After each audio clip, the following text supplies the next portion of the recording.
What's up, family? What's up, family? It's your boy Jones. Welcome back to the d-tox. I hope your day is going well. My day is going great. I can't complain. The sun is shining. So basically, today's video is going to be about two books that changed my aspect on life.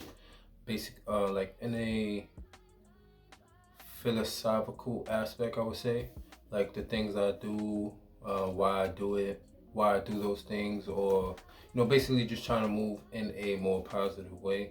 And these books are books that I've read um, between almost 10 to 5 years ago. The first book would be The Seed of the Soul by Gary Zukov. Then the second book would be Tao Te Ching by Lao Tzu. So when I say, yeah, they basically just changed my life. Not changed my life, but I get my inspiration from life in different aspects. But when I read books, and especially like self-help books or life tip books, I tend to pick up some things, whatever sticks with me. Those things I do try to implement in my life. And me reading these books, they did that for me. So with the first book, Tao Te Ching, I ordered it again on Amazon recently and I started to read it again. When I first read the book, it was given to me, I was around 18 years old, so that was about 9 years ago. It was given to me by an OG. That means basically like a older person in the community, but basically he gave me the book and I read it, and I had to read it a few times because it can get boring. It isn't an exciting book. It's really simple. It's really thin. It's about like 80 something pages in here. But basically, so it's called Tao Te Ching, and it talks about the Tao being like the ultimate way, I guess. It's just like simplifying your life, living life through the Tao. It's saying like it's. I had to read it a couple times, but basically the book is just letting you know that this Tao is just always there, and it's always it's basically the best route. So I'll give you an excerpt from the book, right? A master of the art of war has said, "I do not dare to be the host, to commence the war. I prefer to be the guest, to act on the defensive. I do not dare to advance an inch. I prefer to retire a foot. This is called marshaling the ranks where there are no ranks, bearing the arms to fight where there are no arms to bear, grasping the weapon where there is no weapon to grasp, advancing against the enemy where there is no enemy. He who acts with ulterior purpose does harm. He who takes hold of a thing in the same way loses his hold. The sage does not act so, and therefore does no harm. He does not lay hold, so, and therefore does not lose his bow. But people in their conduct of affairs are constantly ruining them when they are on the eve of success. If they were careful at the end, as they should be at the beginning, they would not so ruin them.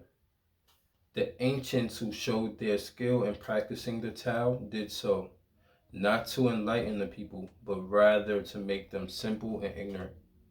The difficulty in governing the people arises from their much knowledge.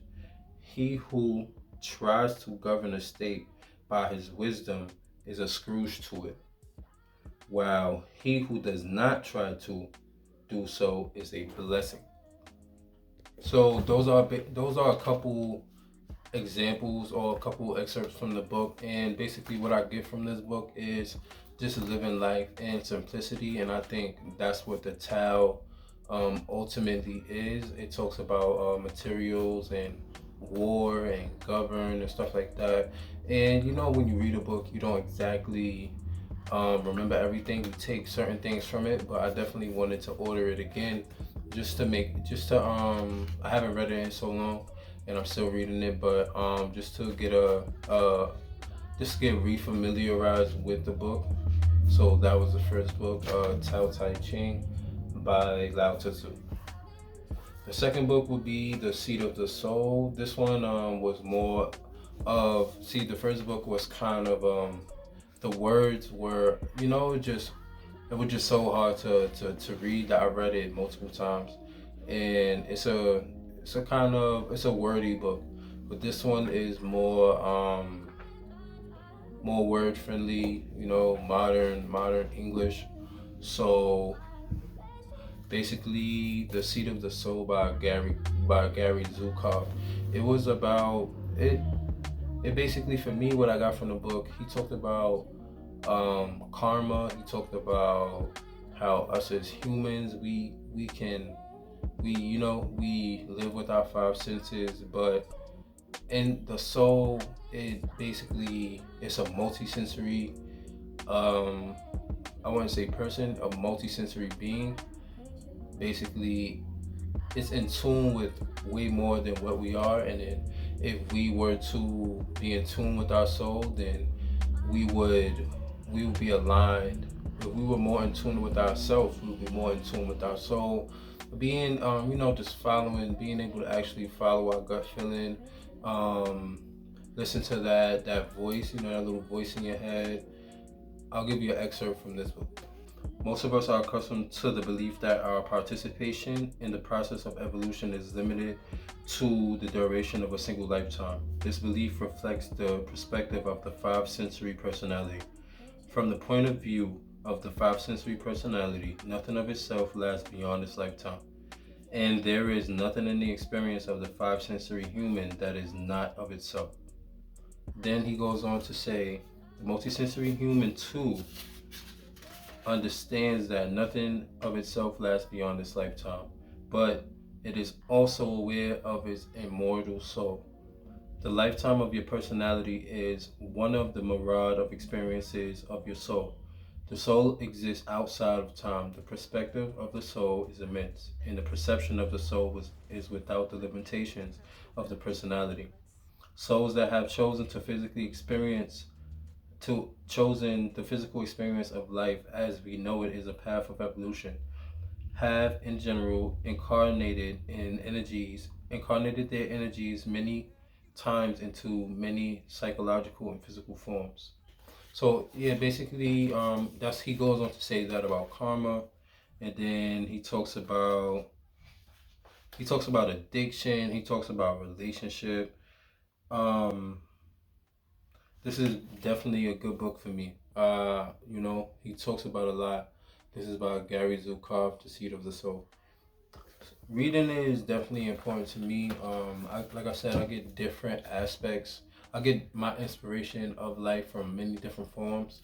It could be just outside walking. It can be a book. It can be music. It can be a movie I read.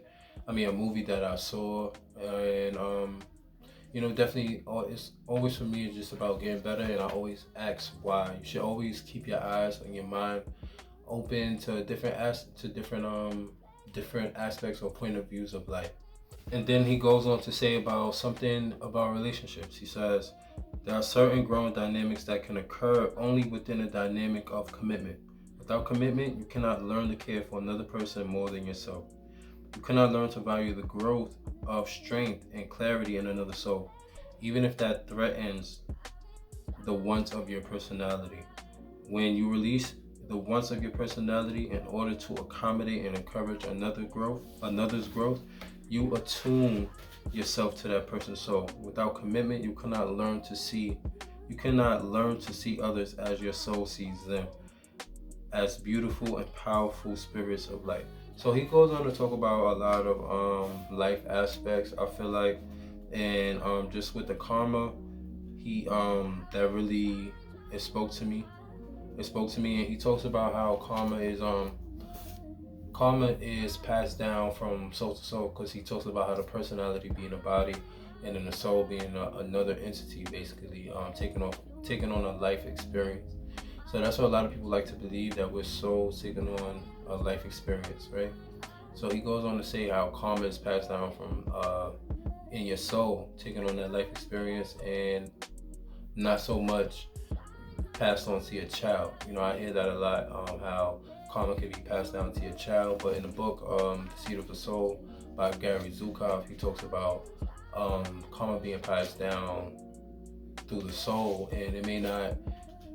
I can be, you know, knock on wood, but I can be suffering karma, say now, from something that my soul experienced in another life, you know?